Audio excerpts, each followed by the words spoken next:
Hello friends, કેમ છો બધા? આ અમારી ચેનલ પર પહેલો વ્લોગ છે. અત્યારે અમે ફરવા જઈ રહ્યા છીએ. હજી અમે ટેક્સીમાં છીએ. ટ્રેન પર પહોંચીને અમે તમને સરપ્રાઈઝ કહેશું કે ક્યાં જવાના છે. એકચ્યુઅલી 1 વર્ષથી પ્લાન કરી રહ્યા હતા અમે અહીંયા જવાનો, પણ તમને ટ્રેનમાં જઈને જ કહેશું. અત્યારે અમે ટેક્સીમાં છીએ. તો અત્યારે અમે ટેક્સીમાં હતા. અત્યારે અમે વડોદરા જંકશન પહોંચી ગયા છે. બસ હવે ટ્રેન ઉપડવાની જ છે.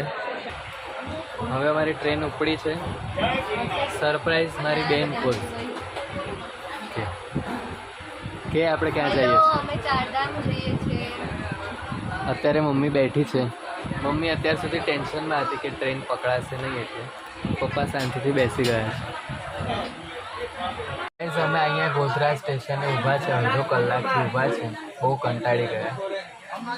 બહુ કંટાળો આવે.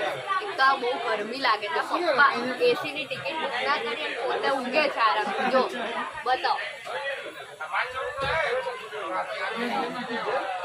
અમારી જોડે એક ગુજરાતી બાઓ બધા બેઠા છે. બહુ પંચાયતવાળી વાતો કરે છે. ક્યારના સાંભળે છે, થોડીક ટાઈમ પાસ કરે. હા પપ્પા ઉઠ્યા. એ લોકો ગ્રુપ ટૂરમાં છે. એવું અહીંયા ગોધરા ઊભા છે. બહુ વાર લાગે. 7 વાગે ઉપડશે. બેસીએ છે ગોધરામાં. અડધો કલાક ઊભી રહી એટલે ટ્રેન થોડીક મોડી થઈ ગઈ છે, પણ હવે જમી જ નાખીએ. અને પુલાવ પણ લાવ્યા છે.